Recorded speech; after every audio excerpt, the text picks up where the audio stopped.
Le comte de Monte Cristo,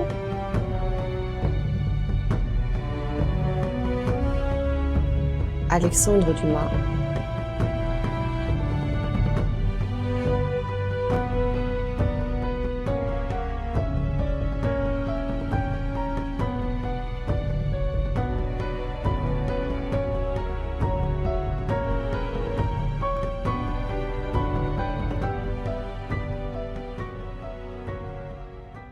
Tome 1, chapitre 5, le repas des fiançailles. Le lendemain fut un beau jour. Le soleil se leva pur et brillant, et les premiers rayons d'un rouge pourpre diaprèrent de leur rubis les portes écumeuses des vagues. Le repas avait été préparé au premier étage de cette même réserve, avec la tonnelle de laquelle nous avons déjà fait connaissance. C'était une grande salle, éclairée par 5 ou 6 fenêtres, au-dessus de chacune desquelles, explique le phénomène qui pourra, était écrit le nom d'une des grandes villes de France. Une des balustrades en bois, comme le reste du bâtiment, régnait tout le long de ces fenêtres. Quoique le repas ne fût indiqué que pour midi, dès 11 heures du matin, cette balustrade était chargée de promeneurs impatients. C'étaient les marins privilégiés du Pharaon et quelques soldats amis de Dantès. Tous avaient, pour faire honneur aux fiancés, fait voir le jour à leur plus belle toilette.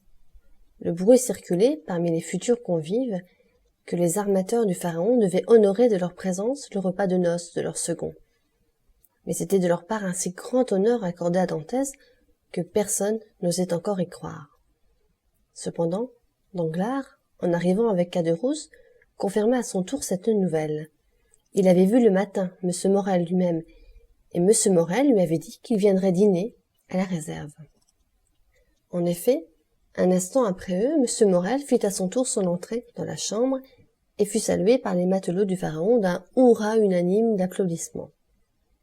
La présence de l'armateur était pour eux la confirmation du bruit qui courait déjà que Dantès serait nommé capitaine. Et comme Dantès était fort aimé à bord, ces braves gens remerciaient ainsi l'armateur de ce qu'une fois par hasard, son choix était en harmonie avec leurs désirs. À peine M. Morel fut-il entré qu'on dépêcha unanimement Danglars et Caderousse vers le fiancé. Ils avaient mission de le prévenir de l'arrivée du personnage important, dont la vue avait produit une si vive sensation, et de lui dire de se hâter. Danglars et Caderousse partirent tout courant. Mais ils n'eurent pas fait 100 pas, qu'à la hauteur du magasin à poudre, ils aperçurent la petite troupe qui venait. Cette petite troupe se composait de 4 jeunes filles, amies de Mercédès et catalanes comme elle, et qui accompagnaient la fiancée à laquelle Edmond donnait le bras. Près de la future marchait le père Dantès, et derrière eux venait Fernand, avec son mauvais sourire. Ni Mercédès ni Edmond ne voyaient ce mauvais sourire de Fernand. Les pauvres enfants étaient si heureux qu'ils ne voyaient que seuls et ce beau ciel pur qui les bénissait. Danglars et Caderousse s'acquittèrent de leur mission d'ambassadeurs. Puis, après avoir échangé une poignée de main bien vigoureuse et bien amicale avec Edmond, ils allèrent, Danglars prendre place près de Fernand, Caderousse se ranger aux côtés du père Dantès, centre de l'attention générale. Ce vieillard était vêtu de son bel habit de taffetas épinglé, orné de larges boutons d'acier, taillés à facettes. Ses jambes grêles, mais nerveuses, s'épanouissaient dans de magnifiques bas de coton mouchetés qui sentaient d'une lieue la contrebande anglaise. À son chapeau à 3 cornes pendait un flot de rubans blancs et bleus. Enfin, il s'appuyait sur un bâton de bois tordu et recourbé par le haut comme un pédum antique. On eût dit un de ces muscadins qui paradaient en 1796 dans les jardins nouvellement rouverts du Luxembourg et des Tuileries. Près de lui, nous l'avons dit, s'était glissé Caderousse. Caderousse que l'espérance d'un beau repas avait achevé de réconcilier avec les Dantès. Caderousse, à qui il restait dans la mémoire un vague souvenir de ce qui s'était passé la veille, comme en se réveillant le matin on trouve dans son esprit l'ombre du rêve qu'on a fait pendant le sommeil. Danglars, en s'approchant de Fernand, avait jeté sur l'amant désappointé un regard profond. Fernand, marchant derrière les futurs époux, complètement oubliés par Mercédès, qui dans cet égoïsme juvénile et charmant de l'amour n'avait Dieu que pour son Edmond, Fernand était pâle, puis rouge par bouffées subites qui disparaissaient pour faire place chaque fois à une pâleur croissante. De temps en temps, il regardait du côté de Marseille, et alors un tremblement nerveux et involontaire faisait frissonner ses membres. Fernand semblait attendre ou tout au moins prévoir quelque grand événement. Dantès était simplement vêtu. Appartenant à la marine marchande, il avait un habit qui tenait le milieu entre l'uniforme militaire et le costume civil. Et sous cet habit, sa bonne mine, que rehaussait encore la joie et la beauté de sa fiancée, était parfaite.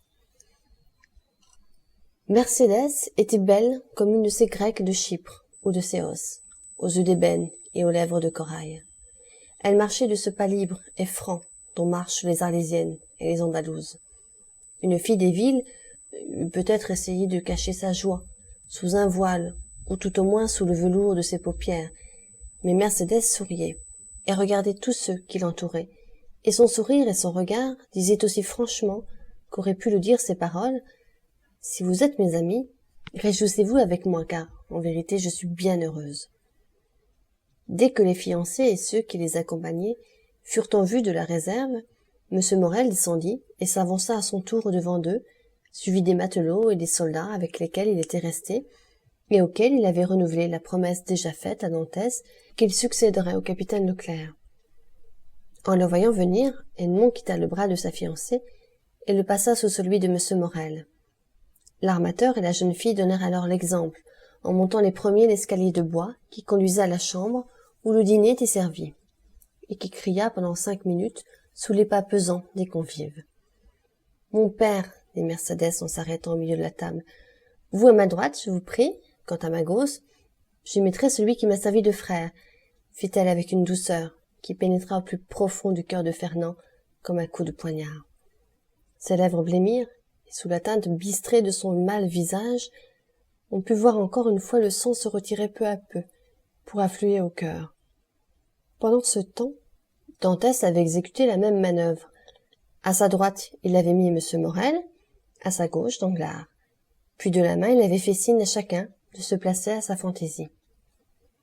Déjà couraient autour de la table les saucissons d'Arles à la chair brune et aux fumées accentuées, les langoustes à la cuirasse éblouissante, les praires à la coquille rosée, les oursins qui semblent des châtaignes entourées de leur enveloppe piquante, les clovis qui ont la prétention de remplacer avec supériorité, pour les gourmets du midi, les huîtres du nord, enfin tous ces hors-d'œuvre délicats que la vague roule sur sa rive sablonneuse et que les pêcheurs reconnaissants désignent sous le nom générique de fruits de mer.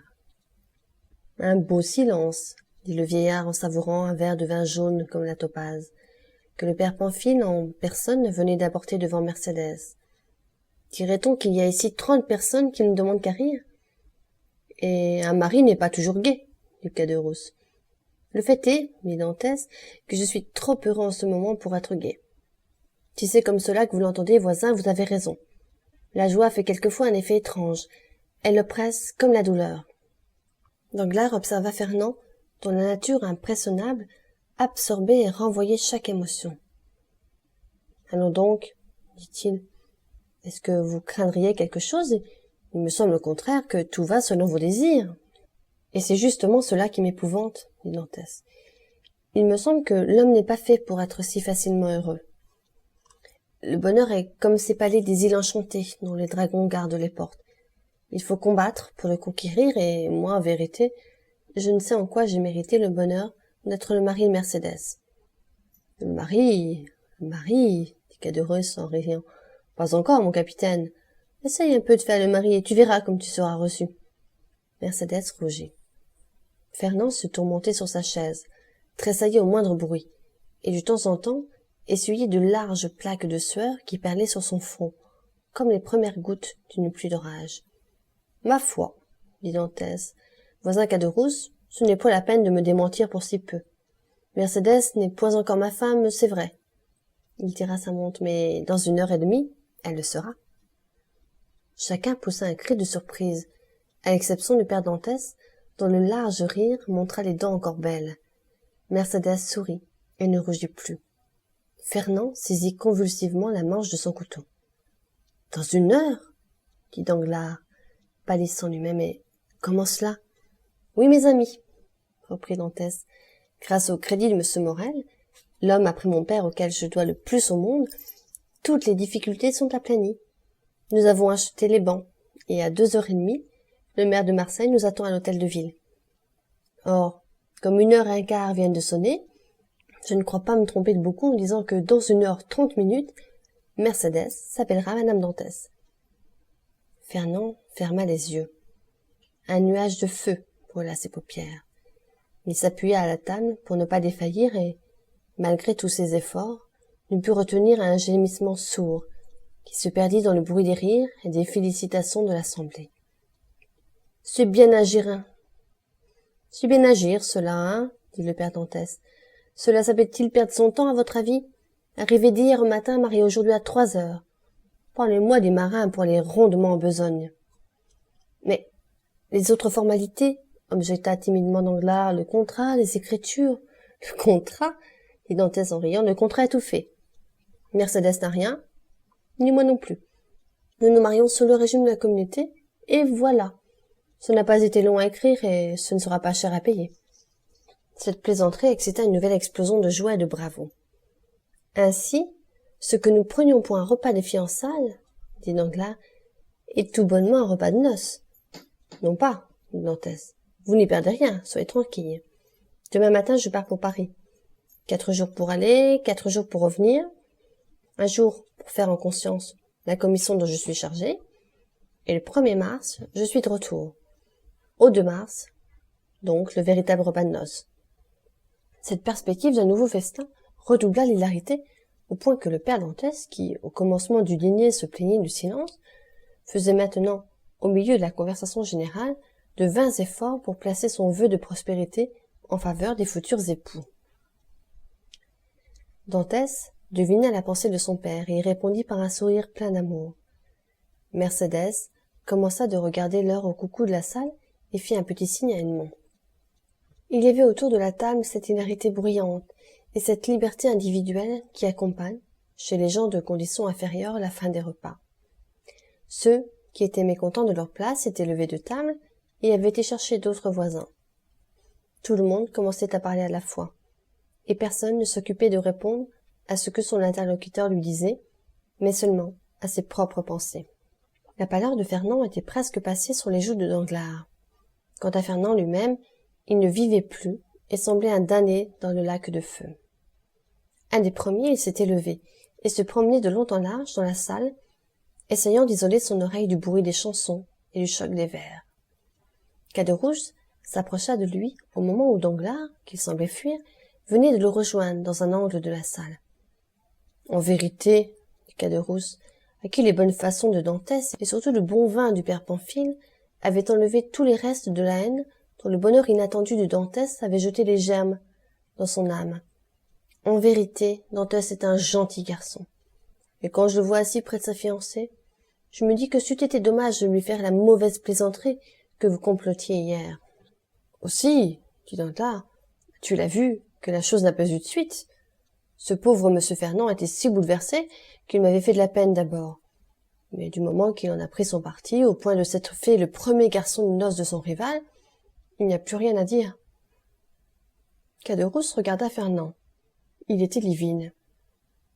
Le sacrifice est d'autant plus grand, continua Danglars, qu'en vérité la fille est belle. Peste! L'heureux coquin que mon futur capitaine. Je voudrais m'appeler Dantès 12 heures seulement. Partons-nous? Demanda la douce voix de Mercédès. Voici 2 heures qui sonnent et l'on nous attend à 2h15. Oui, oui, partons, dit Dantès en se levant vivement. Partons, répétèrent en chœur tous les convives. Au même instant, Danglars, qui ne perdait pas de vue Fernand assis sur le rebord de la fenêtre, le vit ouvrir des yeux hagards, se lever comme par un mouvement convulsif et retomber assis sur l'appui de cette croisée. Presque au même instant, un bruit sourd retentit dans l'escalier. Le retentissement d'un pas pesant, une rumeur confuse de voix mêlée à un cliquetis d'armes, couvrirent les exclamations des convives, si bruyantes qu'elles fussent, et attirèrent l'attention générale, qui se manifesta à l'instant même par un silence inquiet. Le bruit s'approcha. 3 coups retentirent dans le panneau de la porte. Chacun regarda son voisin d'un air étonné. « Au nom de la loi !» cria une voix vibrante, à laquelle aucune voix ne répondit. Aussitôt la porte s'ouvrit, et un commissaire, ceint de son écharpe, entra dans la salle, suivi de 4 soldats armés, conduits par un caporal. L'inquiétude fit place à la terreur. « Qu'y a-t-il » demanda l'armateur, en s'avançant devant du commissaire qu'il connaissait. « Bien certainement, monsieur, il y a méprise. »« S'il y a méprise, monsieur Morel, répondit le commissaire, croyez que la méprise sera promptement réparée. En attendant, je suis porteur d'un mandat d'arrêt. Et quoique ce soit avec regret que je remplisse ma mission, il ne faut pas moins que je la remplisse. Lequel de vous, messieurs, dit Edmond Dantès? Tous les regards se tournèrent vers le jeune homme qui, fort ému, mais conservant sa dignité, fit un pas en avant et dit « C'est moi, monsieur.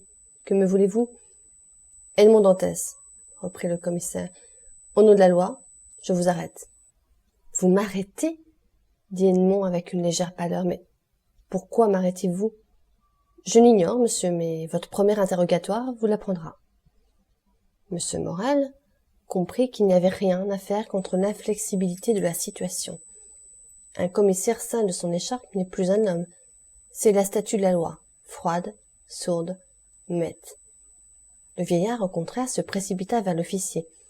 Il y a des choses que le cœur d'un père ou d'une mère ne comprendra jamais. Il pria, il supplia. Larmes et prières ne pouvaient rien. Cependant, son désespoir était si grand que le commissaire en fut touché. « Monsieur, dit-il, tranquillisez-vous. Peut-être votre fils a-t-il négligé quelques formalités de douane ou de santé, et selon toute probabilité, lorsqu'on aura reçu de lui les renseignements qu'on désire en tirer, il sera remis en liberté. »« Ah ça, qu'est-ce que cela signifie » demanda en fronçant le sourcil Caderousse à Danglars, qui jouait la surprise. « Ah, le sais-je, moi, dit Danglars, je suis comme toi. Je vois ce qui se passe. Bah, je n'y comprends rien, je reste confondu. » Caderousse chercha des yeux Fernand. Il avait disparu. Toute la scène de la veille se représenta alors à son esprit avec une effrayante lucidité. On eût dit que la catastrophe venait de tirer le voile que l'ivresse de la veille avait jeté entre lui et sa mémoire. « Oh, oh, dit-il d'une voix rauque, serait-ce la suite de la plaisanterie dont vous parliez hier, Danglars ? En ce cas, malheur à celui qui l'aurait faite, car elle est bien triste. »« Pas du tout, s'écria Danglars. Tu sais bien, au contraire, que j'ai déchiré le papier. »« Tu ne l'as pas déchiré, dit Caderousse. Tu l'as jeté dans un coin, voilà tout. »« Tais-toi, tu n'as rien vu, tu étais ivre. »« Où est Fernand ?» demanda Caderousse. « Le sais-je, moi, répondit Danglars, à ses affaires, probablement. Mais au lieu de nous occuper de cela, allons donc porter du secours à ces pauvres affligés. » En effet, pendant cette conversation, Dantès avait, en souriant, serré la main à tous ses amis, et s'était constitué prisonnier en disant « Soyez tranquilles, l'erreur va s'expliquer, et probablement que je n'irai même pas jusqu'à la prison. »« Oh, mais certainement j'en répondrai, dit Danglars, qui en ce moment s'approchait, comme nous l'avons dit, du coup principal.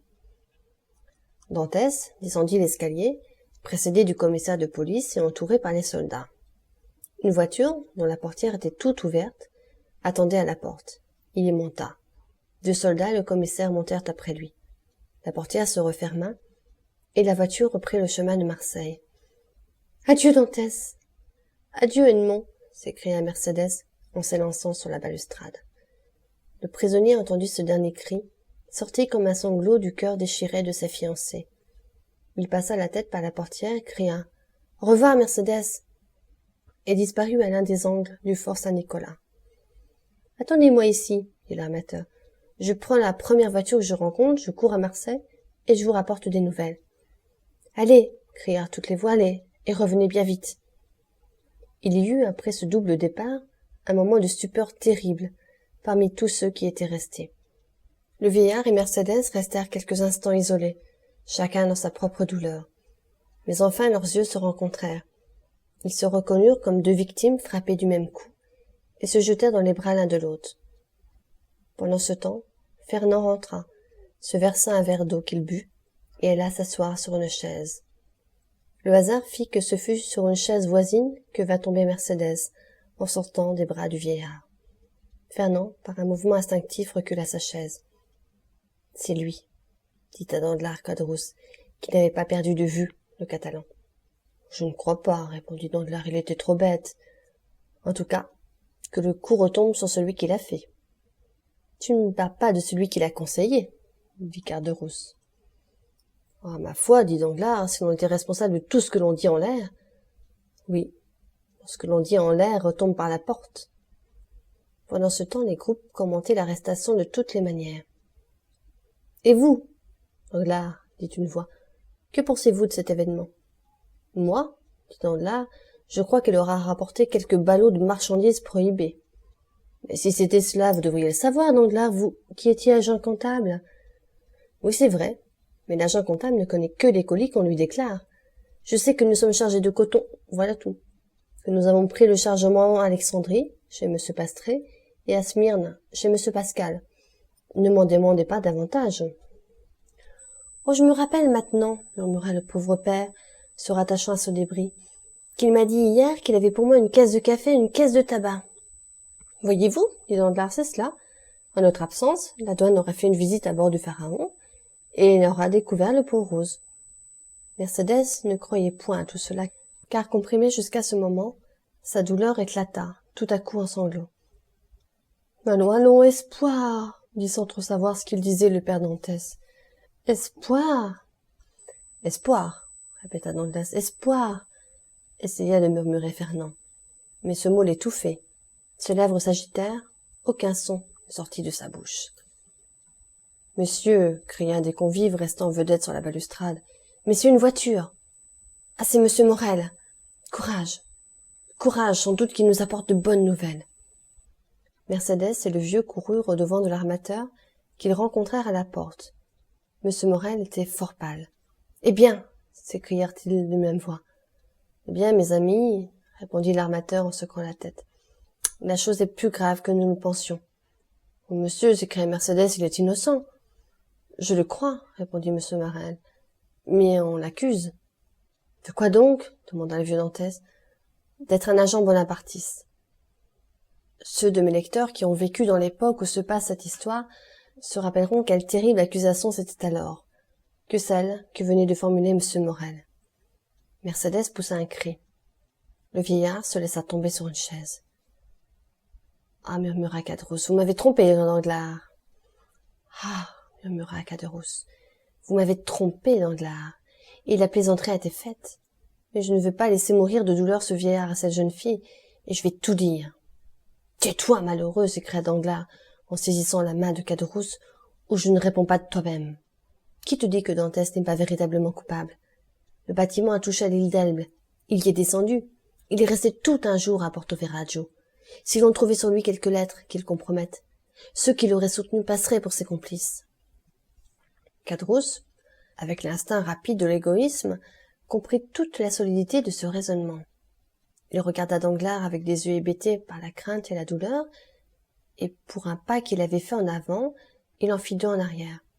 « Attendons alors, murmura-t-il. »« Oui, attendons, dit Danglars. S'il est innocent, on le remettra en liberté. S'il est coupable, il est inutile de se compromettre pour un conspirateur. Alors partons. Je ne puis rester longtemps ici. »« Oui, viens, dit Danglars, enchanté de trouver un compagnon de retraite. Viens et laissons-les se retirer de là, comme ils pourront. » Ils partirent. Fernand, redevenu l'appui de la jeune fille, prit Mercédès par la main et la ramena au Catalan. Les amis de Dantès ramenèrent de leur côté, aux allées de Mélan, ce vieillard, presque évanoui. Bientôt cette rumeur que Dantès venait d'être arrêté comme agent bonapartiste se répandit par toute la ville. « Eussiez-vous cru cela, mon cher Danglars ?» dit M. Morel en rejoignant son agent comptable et Caderousse, car il regagnait lui-même la ville en toute hâte pour avoir quelques nouvelles directes d'Edmond par le substitut du procureur du roi, M. de Villefort, qu'il connaissait un peu. « Auriez-vous cru cela ?»« Dame, monsieur, répondit Danglars, je vous avais dit que Dantès, sans aucun motif, avait relâché l'île d'Elbe. Et cette relâche, vous le savez, m'avait paru suspecte. Mais avez-vous fait part de vos soupçons à d'autres qu'à moi? »« Je m'en serais bien gardé, monsieur, ajouta tout bas Danglars. Vous savez bien qu'à cause de votre oncle, monsieur Policar Morel, qui a servi sous l'autre, et qui ne cache pas sa pensée, on vous soupçonne de regretter Napoléon. J'aurais eu peur de faire tort à Edmond et ensuite à vous. Il y a de ces choses qu'il est du devoir d'un subordonné de dire à son armateur, et de cacher sévèrement aux autres. »« Bien, Danglars, dit l'armateur, vous êtes un brave garçon. Aussi j'avais d'avance pensé à vous, dans le cas où ce pauvre Dantès fût devenu le capitaine du Pharaon. Comment cela, monsieur?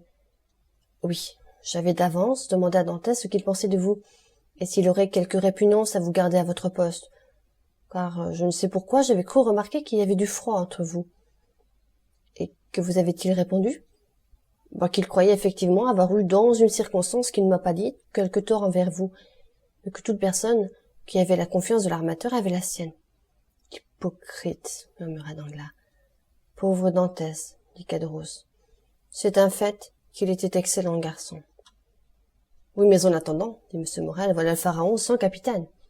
Oh, dit Danglars, il faut espérer, puisque nous ne pouvons repartir que dans 3 mois, que d'ici à cette époque, Dantès sera mis en liberté. Sans doute, mais jusque-là. Eh bien, jusque-là, me voici, M. Morel, dit Danglars. Vous savez que je connais le maniement d'un navire aussi bien que le premier capitaine au long cours venu. Cela vous offrira même un avantage de vous servir de moi, car lorsqu'Edmond sortira de prison, vous n'aurez personne à remercier. Il reprendra sa place, et moi la mienne, voilà tout. Merci, Danglars, dit l'armateur. Voilà en effet qui concilie tout. Prenez donc le commandement, je vous y autorise, et surveillez le débarquement. Il ne faut jamais, quelque catastrophe qui arrive aux individus, que les affaires souffrent. Soyez tranquille, monsieur. Mais pourra-t-on le voir au moins, ce bon Edmond? Je vous dirai cela tout à l'heure, Danglars. Je vais tâcher de parler à M. de Villefort et l'intercéder près de lui en faveur du prisonnier. Je sais bien que c'est un royaliste enragé, mais que diable, tout royaliste et procureur de roi qu'il est, il est un homme aussi, je ne le crois pas méchant. Non, dit Danglars, mais j'ai entendu dire qu'il était ambitieux, et cela se ressemble beaucoup. Enfin, dit M. Morel avec un soupir, nous verrons. Allez à bord, je vous ai rejoint. Et il quitta les 2 amis pour prendre le chemin du palais de justice. Tu vois, dit Danglars à Caderousse, la tournure que prend l'affaire. As-tu encore envie d'aller soutenir Dantès maintenant? Non, sans doute. Mais c'est cependant une terrible chose qu'une plaisanterie qui a de pareilles suites. Dame, qui l'a faite? Ce n'est ni toi ni moi, n'est-ce pas? C'est Fernand. Tu sais bien que quant à moi j'ai jeté le papier dans un coin. Je croyais même l'avoir déchiré. Non, non, dit Caderousse. Oh, quant à cela, j'en suis sûr. Je le vois au coin de la tonnelle, tout froissé, tout roulé. Et je voudrais même qu'il fût encore où je le vois. Que veux-tu? Fernand l'aura ramassé. Fernand l'aura copié ou fait copier. Fernand n'aura peut-être même pas pris cette peine. Et j'y pense. Mon Dieu, il aura peut-être envoyé ma propre lettre. Heureusement que j'avais déguisé mon écriture. Mais tu savais donc que Dantès conspirait? Moi, je ne savais rien au monde. Comme je l'ai dit, j'ai cru faire une plaisanterie, pas autre chose. Il paraît que, comme Arlequin, j'ai dit la vérité en riant. C'est égal, reprit Caderousse. Je donnerais bien des choses pour que toute cette affaire ne fût pas arrivée, ou du moins pour n'y être mêlée en rien. Tu verras qu'elle ne portera malheur, Danglars. Si elle porte malheur à quelqu'un, c'est de vrai coupable. Et le vrai coupable, c'est Fernand, et non pas nous. Quel malheur veux-tu qu'il nous arrive à nous? Nous n'avons qu'à nous tenir tranquilles, sans souffler le mot de tout cela, et l'orage passera sans que le tonnerre tombe. Amen, dit Caderousse en faisant un signe d'adieu à Danglars, et en se dirigeant vers les années de Mélan, tout en secouant la tête et en se parlant à lui-même, comme ont l'habitude de faire les gens fort préoccupés. Bon, dit Danglars, les choses prennent la tournure que j'avais prévue. Me voilà capitaine par intérim, et si cet imbécile de Caderousse peut se taire, capitaine tout de bon. Il n'y a donc que le cas où la justice relâcherait Dantès. Oh mais, ajouta-t-il avec un sourire, la justice est la justice, et je me rapporte à elle. Et sur ce, il sauta dans une barque en donnant l'ordre au batelier de le conduire à bord du Pharaon, où l'armateur, on se le rappelle, lui avait donné rendez-vous.